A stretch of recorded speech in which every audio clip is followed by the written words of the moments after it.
नमस्कार दोस्तों, आपका स्वागत है हमारे YouTube channel study take zone में।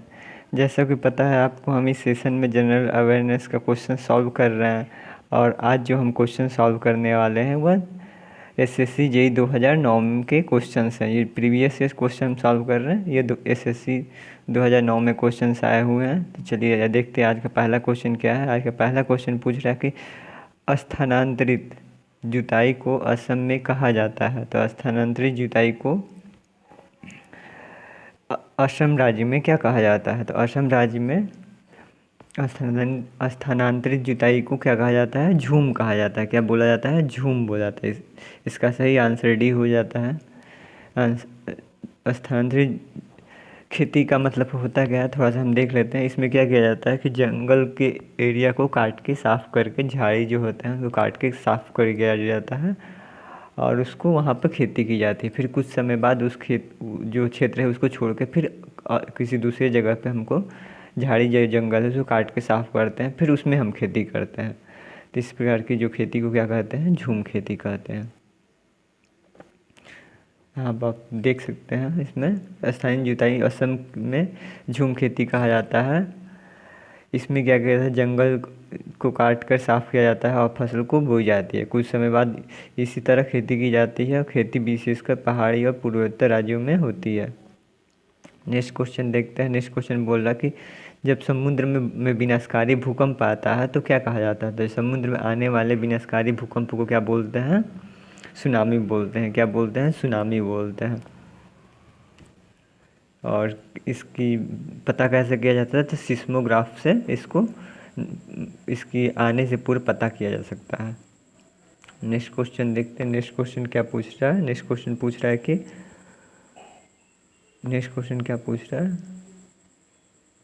वाष्पोत्सर्जन जो वेपोरेशन होता है वह सबसे न्यूनतम कब होगा? तेज धूप की स्थिति में भी वाष्पोत्सर्जन होगा, उच्च ताप पे भी होगा, हवा चलने पर भी अधिकतम होगा। लेकिन जब जो वायुमंडल है उसमें जब नमी की मात्रा रहेगी तो वाष्पोत्सर्जन जो होता है यह घट जाता है। क्या हो जाता है?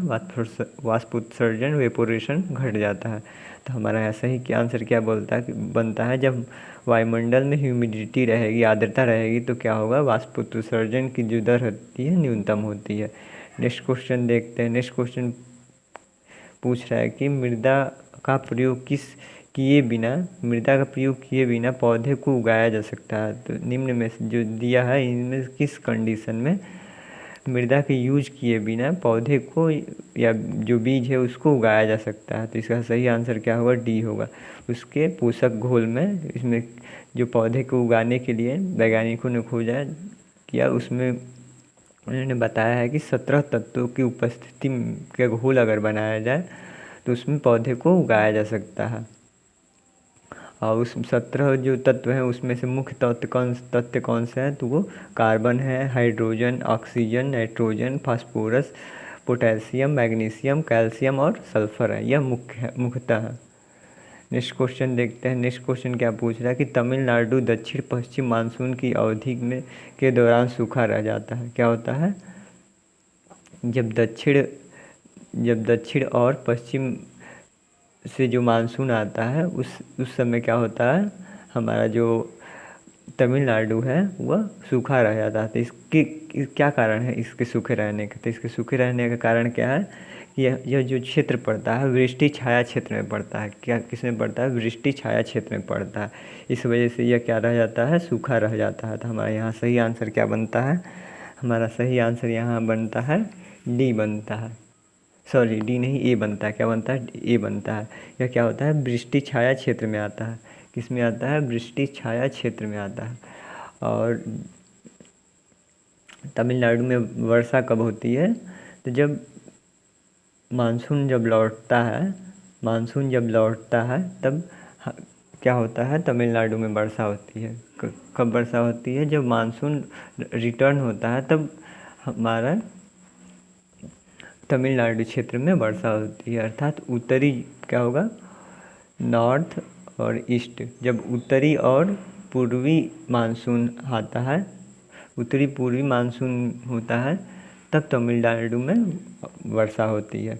नेक्स्ट क्वेश्चन देखते हैं। नेक्स्ट क्वेश्चन क्या पूछ रहा है। नेक्स्ट क्वेश्चन पूछ रहा है कि गुरु अर्जुन सिंह, क्या है, गुरु अर्जुन सिंह को प्राण दंड देने का मुख्य कारण क्या था। तो गुरु अर्जुन सिंह को प्राण दंड देने का मुख्य कारण क्या था आपको बताना है। तो यह प्राण दंड किसके द्वारा दिया गया था। यह जहांगीर द्वारा दिया गया था। किसके द्वारा दिया गया था। जहांगीर द्वारा दिया गया था। और जो खुसरो था उसने जहांगीर पर आक्रमण किया था, विद्रोह कर दिया था।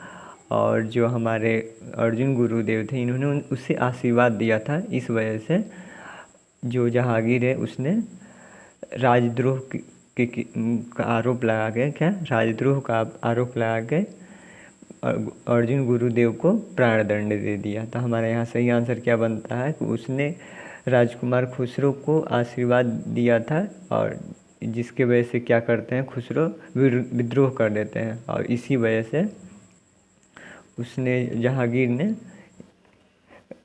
गुरु अर्जुन सिंह को प्राणदंड दे देता है। तो हमारा सही आंसर सी बनता है। नेक्स्ट क्वेश्चन देखते हैं। नेक्स्ट क्वेश्चन पूछ रहा है कि प्रसिद्ध कोहिनूर हीरा हुमायूं को कहाँ के राजा द्वारा भेंट किया गया था। तो यह ग्वालियर के राजा द्वारा भेंट किया गया था। ग्वालियर के उस समय राजा कौन थे, विक्रमजीत से। ग्वालियर के राजा विक्रमजीत सिंह द्वारा यह कोहिनूर हुमायूं को भेंट किया गया था आगरा के बदले में। किसके बदले में, आगरा के किले के बदले में उसने कोहिनूर किसको दे दिया था, हुमायूं को दे दिया था। जो कोहिनूर है वो बहुत ही कभी इंडिया गया है, फिर इंडिया से बाहर गया है, बहुत कई बार गया है। तो पहले जो आगरा के जो राजा थे विक्रमजीत सिंह द्वारा हुमायूं के पास पहुंचता है। और कुछ समय बाद यह पंजाब के शासक रणजीत सिंह को अफगान शासक शाहजू से प्राप्त होता है। और जो लास्ट में जो रणजीत सिंह के पुत्र दिलीप सिंह को पराजित करके अंग्रेज़ों ने कोहिनूर हीरा को कहाँ भिजवा देता है, महारानी के विक्टोरिया के पास भिजवा देता है, इंग्लैंड में। नेक्स्ट क्वेश्चन देखते हैं। तो नेक्स्ट क्वेश्चन पूछ रहा है कि दिल्ली की पहली मुस्लिम महिला शासिका कौन थी। दिल्ली की पहली मुस्लिम शासिका रजिया सुल्तान थी। कौन थी, रजिया सुल्तान। नेक्स्ट क्वेश्चन देखते हैं। नेक्स्ट क्वेश्चन हमारा क्या है। नेक्स्ट क्वेश्चन है कि स्वर्णिम चतुर्भुज परियोजना, जो स्वर्णिम चतुर्भुज परियोजना थी यह किससे संबंधित है। तो स्वर्णिम पर जो चतुर्भुज परियोजना थी यह किससे संबंधित थी। यह एक सड़क परियोजना थी। कैसी परियोजना थी, यह सड़क परियोजना थी। हमारा यहाँ आंसर सही आंसर सी हो जाता है। इसमें क्या था, दिल्ली, मुंबई, चेन्नई और क्या था, कोलकाता, इनको 4 महानगरों को जोड़ने के लिए यह अटल बिहारी जी द्वारा 2001 में एक क्या किया गया था, इसका नींव रखा गया था। स्वर्णिम चतुर्भुज परियोजना का नींव रखा गया था। और यह पूरा कब होता है, 2012 में पूर्ण हो जाता है। इसकी लंबाई 5846 किलोमीटर है। कितनी है, 5846। हमारे यहाँ क्वेश्चन क्या बनता है, तो यह किससे रिलेटेड है। तो यह एक सड़क परियोजना थी। और इसका आधार किसके द्वारा रखा गया था, अटल बिहारी जी द्वारा रखा गया था 2001 में। और पूर्ण कब होता है, तो 2012 में यह पूर्ण हो जाता है। नेक्स्ट क्वेश्चन देखते हैं। नेक्स्ट क्वेश्चन पूछ रहा है कि चंद्रगुप्त द्वितीय ने विक्रमादित्य की पदवी धारण की थी, जिसका अर्थ क्या था। तो चंद्रगुप्त द्वितीय द्वारा धारण की गई कई जो पदवी धारण की गई थी, जिसमें से एक विक्रमादित्य भी था। तो जो विक्रमादित्य का अर्थ क्या होता है, मीनिंग क्या होता है, तो सूर्यदेव के बराबर। क्या होता है, विक्रमादित्य का तात्पर्य सूर्यदेव के बराबर। इनके अन्य नाम भी थे, तो अन्य नाम क्या रखे गए थे, तो इनको अन्य नाम से भी जानते हैं, क्या है, देवगुप्त, देवराज, देवश्री, इनके अन्य नाम रखे गए थे। नेक्स्ट क्वेश्चन देखते हैं। नेक्स्ट क्वेश्चन पूछ रहा है कि लोकसभा का अध्यक्ष तब तक पद रहता है जब तक, कब तक लोकसभा के अध्यक्ष का पद बना रहता है, तो यह पद तब तक बना रहता है जब तक अगली लोकसभा का गठन न हो जाए। कब तक बना रहता है, कि नेक्स्ट जो लोकसभा का गठन न हो जाए तब तक बना रहता था। हमारे यहाँ सही आंसर क्या बनता है, सही आंसर डी बनता है। नेक्स्ट क्वेश्चन देखते हैं। नेक्स्ट क्वेश्चन पूछ रहा है कि संसद द्वारा भारत के राष्ट्रपति पर महाभियोग कब लगाया जा सकता है। तो यह संसद द्वारा जब राष्ट्रपति अथवा कोई भी संविधान का उल्लंघन करता है तो उस पर महाभियोग लगाया जा सकता है, उसको पद से हटाया जा सकता है। तो राष्ट्रपति को भी संविधान के उल्लंघन के लिए उसको उन पर महाभियोग लगाया जा सकता है, इम्पीचमेंट लगाया जा सकता है। और इसका वर्णन कहाँ मिलता है? तो इसका वर्णन अनुच्छेद 61 में मिलता है। किस में मिलता है? अनुच्छेद 61 में मिलता है। तो हमारा यहाँ सही आंसर क्या हो जाता है? यदि उस पर संविधान के उल्लंघन का आरोप हो तो उस पर राष्ट्रपति पर इम्पीचमेंट महाभियोग लगाया जा सकता है। तो हमारा सही आंसर सी बनता है। नेक्स्ट क्वेश्चन देखते हैं। नेक्स्ट क्वेश्चन क्या पूछ रहा है? निम्नलिखित में से किसका विघटन नहीं किया जा सकता परंतु उसको समाप्त किया जा सकता है? तो जो राज्य विधान परिषद है, स्टेट लेजिस्लेटिव काउंसिल, तो इसको विघटन नहीं किया जा सकता परंतु इसको क्या किया जा सकता है? समाप्त किया जा सकता है। तो हमारा इसका सही आंसर क्या बनता है? तो इसका सही आंसर ए बनता है। क्या बनता है? सही आंसर ए बनता है। नेक्स्ट क्वेश्चन देखते हैं। नेक्स्ट क्वेश्चन पूछ रहा है कि भारतीय संविधान का अनुच्छेद 370 निम्न में से किससे संबंधित है? तो यह जम्मू कश्मीर से संबंधित है। तो हमारा सही आंसर डी हो जाएगा। नेक्स्ट क्वेश्चन देखते हैं। नेक्स्ट क्वेश्चन पूछ रहा है 13वीं वित्त आयोग का चेयरमैन कौन है? 13वीं वित्त आयोग का चेयरमैन कौन थे? तो विजय एल केलकर थे। कौन थे? विजय एल केलकर थे। तो हमारा सही आंसर क्या बनता है? हमारा सही आंसर ए बनता है। नेक्स्ट क्वेश्चन देखते हैं। नेक्स्ट क्वेश्चन पूछ रहा है कि निम्नलिखित में से कौन सा कथन सही नहीं है? आपको निम्न में से बताना है कौन सा कथन सही नहीं है। इकोनॉमिक्स से रिलेटेड क्वेश्चन है। तो इसमें पहला बोल रहा है कि निकृष्ट मुद्रा अर्थात बैड मनी और जो गुड मनी है गुड मनी को संचालन से बाहर कर देता है। जो निकृष्ट मुद्रा है वह खरी मुद्रा को अर्थात गुड मुद्रा को संचालन से बाहर कर देता है। तो यह आंसर बिल्कुल नहीं होगा। यहाँ बोल रहा है खरी मुद्रा अर्थात गुड मनी बैड मनी को संचालन से बाहर कर देता है। तो हमारा ये आंसर यही सही हो जाएगा। क्या होगा? ये सही होगा। इसमें क्या होता है? गुड मनी बैड मनी को संचालन से सर्कुलेशन से बाहर कर देता है। तो हमारा सही आंसर बी हो जाएगा। नेक्स्ट क्वेश्चन देखते हैं। नेक्स्ट क्वेश्चन क्या पूछ रहा है कि निर्वाचन मंडल का अर्थ क्या है? निर्वाचन मंडल का तात्पर्य क्या है? तो निर्वाचन मंडल का तात्पर्य उन व्यक्तियों से है जो लोग किसी व्यक्ति के लिए उस पर अपना मत देते हैं, उसके प्रति अपना मत देते हैं, मत देने का अधिकार होता है। तो उन्हें निर्वाचन मंडल कहते हैं। तो हमारा यहाँ सही आंसर क्या होगा? चुनाव की विभिन्न विधियाँ अथवा लोगों द्वारा चुने गए प्रतिनिधि अथवा मतदाता जो अपने प्रतिनिधि चुनते हैं अथवा वे क्षेत्र जिनमें चुनावों के उद्देश्य से संपूर्ण से राज्य को विभाजित किया जाता है। तो हमारा यहाँ सही आंसर क्या बनता है? जो मतदाता जो अपने प्रतिनिधि को चुनते हैं तो उन्हें क्या बोलते हैं? निर्वाचन मंडल बोलते हैं। क्या बोलते हैं? निर्वाचन मंडल बोलते हैं। तो हमारा यहाँ सही आंसर क्या हो जाता है? सी सही हो जाता है। अगला क्वेश्चन देखते हैं। अगला क्वेश्चन पूछ रहा है कि मानव विकास सूचकांक जो है 3 बीमाओं पर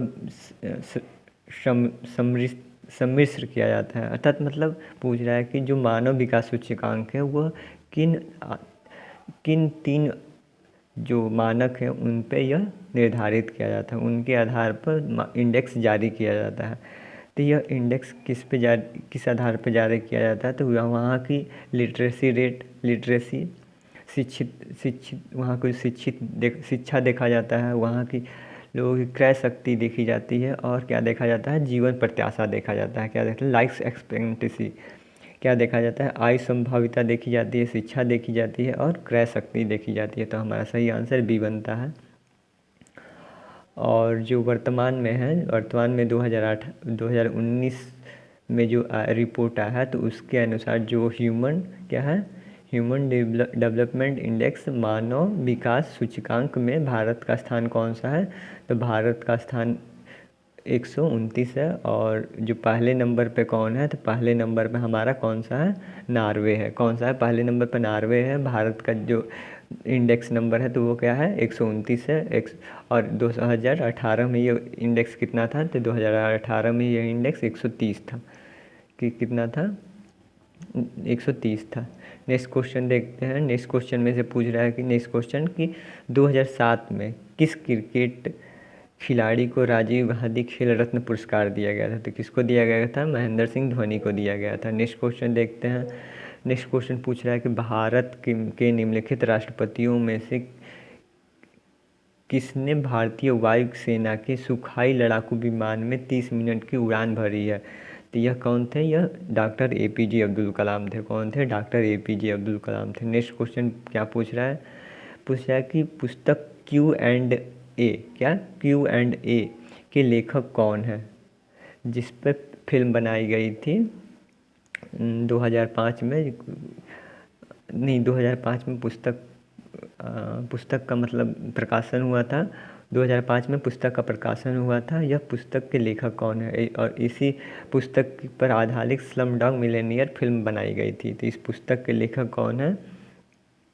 विकास स्वरूप है। कौन है इस पुस्तक के लेखक? विकास स्वरूप है। तो हमारा सही आंसर क्या बनता है? ए बनता है।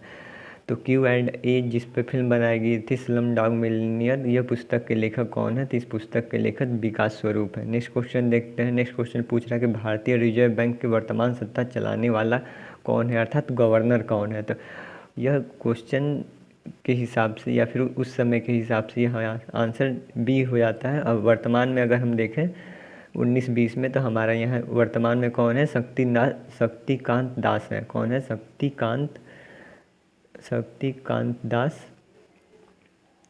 शक्तिकांत दास जो हैं यह वर्तमान में हमारे गवर्नर हैं। नेक्स्ट क्वेश्चन देखते हैं। उनसे पहले उर्जित पटेल थे। नेक्स्ट क्वेश्चन देखते हैं। द टाइम्स ऑफ इंडिया सर्वेक्षण द्वारा वर्ष 2008 में व्यवसायी किसे चुना गया था? तो उस समय व्यवसायी किसे सर्वोच्च चुना गया था? रतन टाटा को चुना गया था।